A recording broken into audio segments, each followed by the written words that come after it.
తర్వాత మనము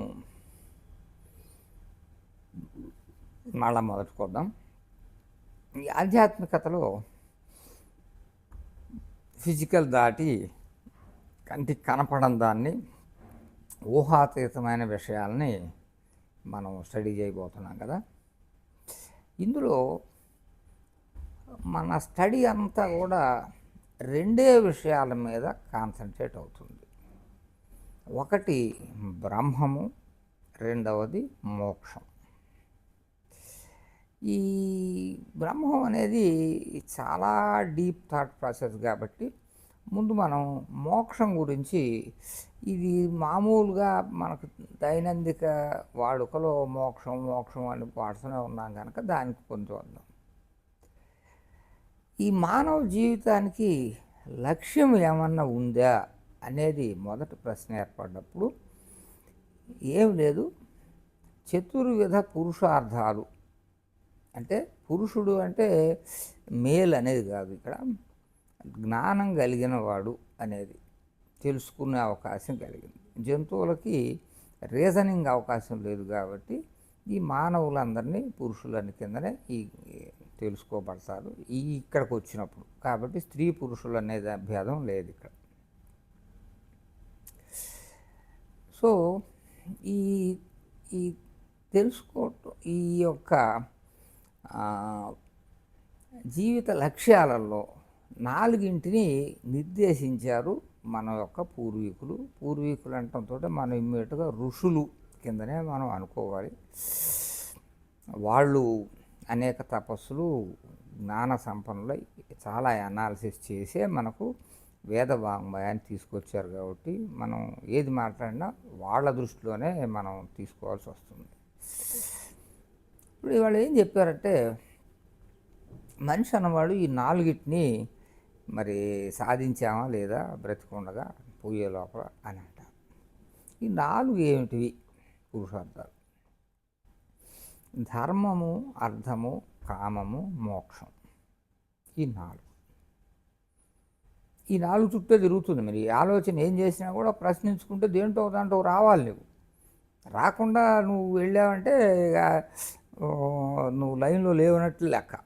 ఊహాజనితంగా అయిన జీవితం జీవిస్తే అంత స్ట్రెస్సే అవుతుంది. సో మొట్టమొదటిది ఇందులో ధర్మము, మోక్షము అనేవి 2 ముఖ్యమైన విషయాలు. మోక్షం అల్టిమేట్ అనుకోండి, మధ్యలో ఉన్నవి మరి మన ప్రాపంచికంగా జరుగుతుండేవి. అది ఏమిటంటే అర్థము, కామం. ఇవి 2 కూడా యాక్చువల్గా 2 కావు, ఇవి ఒకటి కిందనే చెప్పవచ్చు. అర్థము అంటే ఒక సెక్యూరిటీ. సెక్యూరిటీ ఏ ఏ విధంగా వస్తుంది?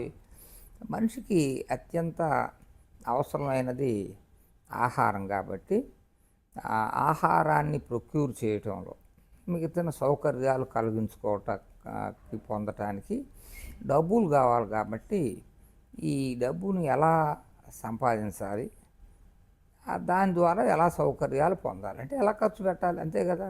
సంపాదించడం ఎట్లా, ఖర్చు పెట్టడం ఎట్లా, 2 కాకుండా మూడోది ఇంకేం లేదు కదా.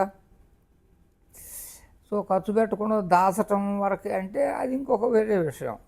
అదే ప్రధాన లక్ష్యంగా చాలా ఎక్కువగా నడుస్తూ ఉంది. దాని గురించి మనం పట్టించుకోవద్దు ప్రస్తుతం.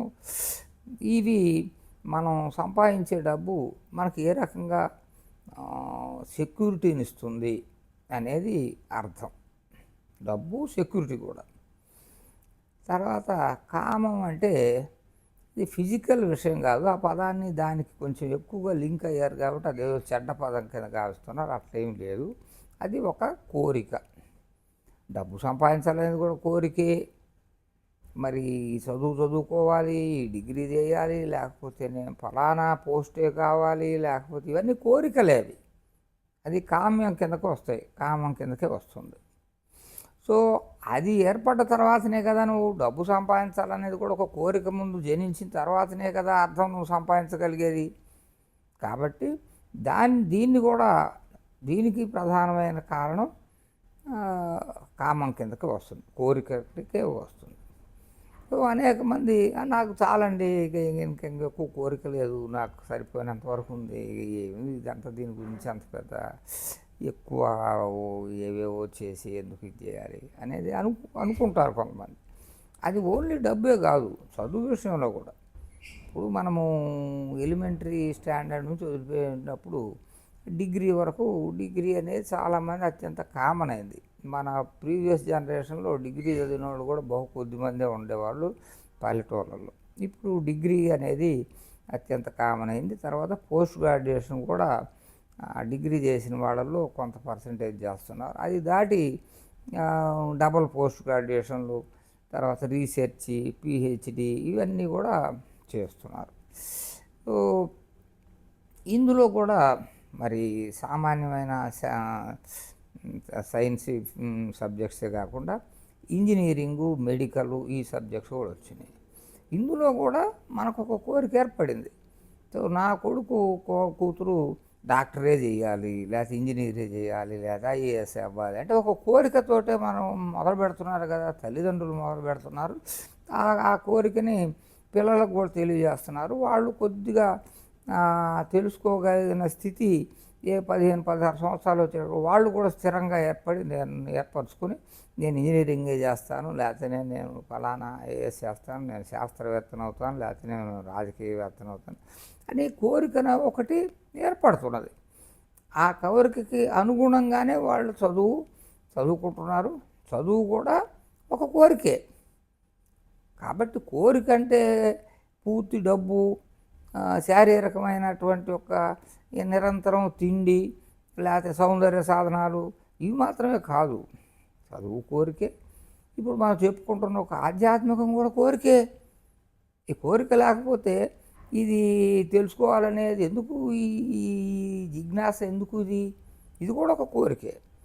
ఈ కోరిక మరి అన్నిటికంటే ఇంకా సహజ సిద్ధమైంది. కారణం ఏంటంటే మనం బాల్యావస్థలో మనం చూసినప్పుడు పిల్లలు ప్రతిరోజు నాకు ఒక కథ చెప్పని మరి తల్లిదండ్రులు కానీ వాళ్ళ యొక్క అమ్మమ్మ, తాతయ్య లేకపోతే వాళ్ళు సో చిన్నయ్య సూరి గారి కథలు, మరి కాకి, పిట్ట, లేకపోతే నేను కొంగ, జింక, నక్క ఇవన్నీ కూడా కోతి వీటిని సాధనాలుగా చేసుకుని మన అనేక కథలు చెప్తూ ఉంటారు.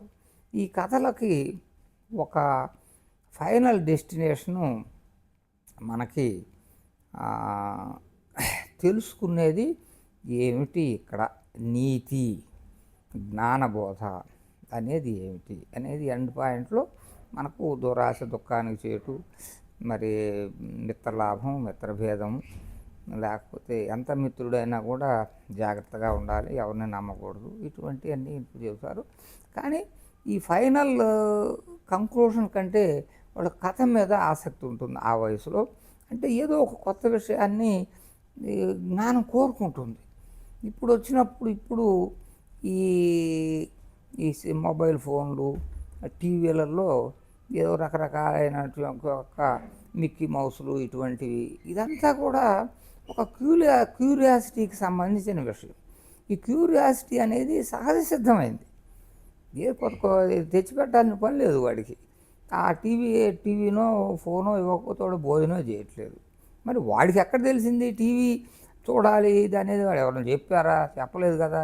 తల్లిదండ్రులు సాధ్యమైనంత వరకు వాటిని అవాయిడ్ చేసి వీటిని దానికి ఎడిక్ట్ కాకుండా చేయాలని ప్రయత్నం చేస్తుంటారు. అసలు వాడికి ఎందుకు వచ్చింది ఎడిక్షను?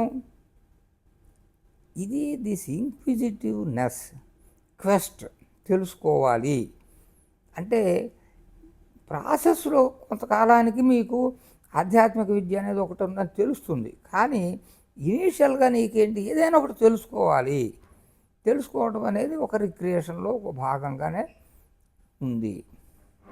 కనుక ఈ ఆధ్యాత్మిక విద్య కూడా తెలుసుకునే భాగంలోనే వచ్చింది కాబట్టి ఇది కూడా ఒక కోరిక అయినా సహజ సిద్ధమైందే ఇది. సో ఇప్పుడు అర్థము కామం రెండు వచ్చినాయి. అసలు కోరికే లేకుండా ఏ విషయాన్ని తెలుసుకోవడం కూడా కోరికేగా. కోరిక అంటే ఎప్పుడు ఏదో డబ్బు సంపాదించడం, లేకపోతే దాచిపెట్టడం, లేకపోతేనేమో దానికోసం ఏమో ఇది చేయటం, లేకపోతేనేమో అనేది ఏం కాదు. తెలుసుకోవడం కూడా కోరికేగా మరి. కాబట్టి ఈ రెండిటికి రెండు బౌండరీస్ ఉన్నాయి. దానికి ఫైనల్ డెస్టినేషన్ మోక్షం అన్నాడు. వీటిని సాధించటంలో ధర్మం అనేదాన్ని ప్రధానంగా మనం ఎప్పుడు దృష్టిలో పెట్టుకోవాలి. ధర్మం అనేది కొంచెం కాంప్లెక్స్ వర్డ్. ధార్మికం అనేటప్పటికీ రిలీజియస్ సెక్ట్ కిందకు వస్తుంది. కానీ ఇక్కడికి సంబంధించినంతవరకు మనం ధర్మ పురుషార్థం అంటాం. ధర్మ పురుషార్థం అంటే ఇది మరి కొంతవరకు ఈ ప్రాపంచికమైన భగవంతుడు, పూజలు, పురస్కారాలు, మరి దానికి సంబంధించిన విధి విధానాలని ధర్మ పురుషార్థం అంటారు. కానీ యాక్చువల్గా ఇక్కడ అది అంత తర్వాత ఏర్పడేవి. ముందుకు అంటే it is a regulatory process.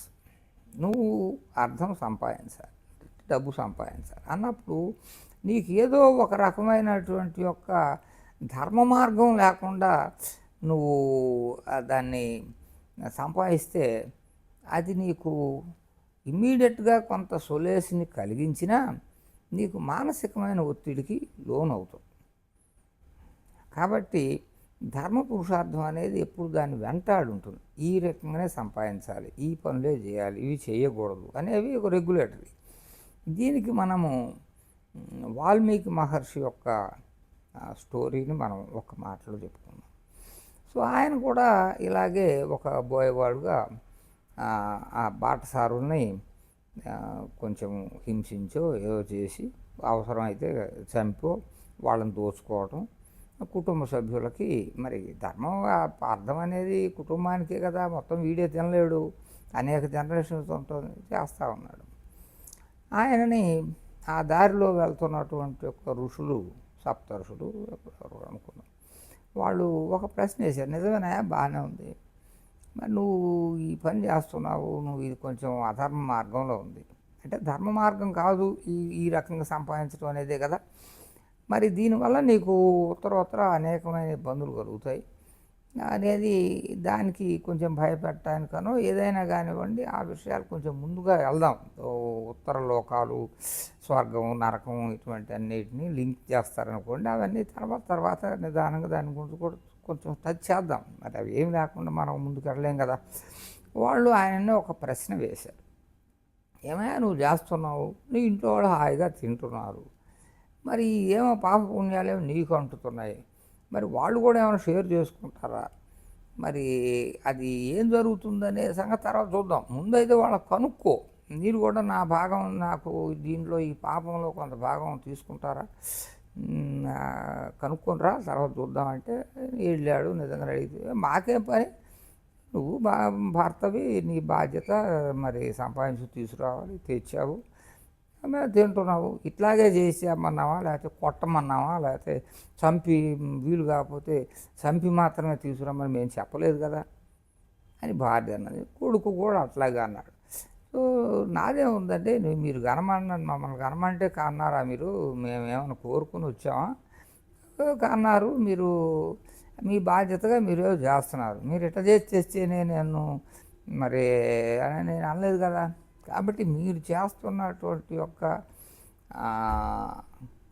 సంపాదనకి మీరు అనుసరించే మార్గాలు పూర్తిగా మీకు సంబంధించినవే, కానీ మాకు దాని ఫలాలని అనుభవించే వాళ్ళమే, మీకు కూడా ఆ ఫలాలను అందిస్తాము, మరి నువ్వు కూడా తినాలి కదా ఇంట్లో, అంతేగాని మాకేమో అందులో మాకేమీ టేక్అవేస్ లేవు, మేమేమి వాటికి సంబంధించిన వాటిని మేము అనుసరించాం అనేటప్పటికి అతనికి మైండ్ బ్లోయింగ్గా అనిపించింది.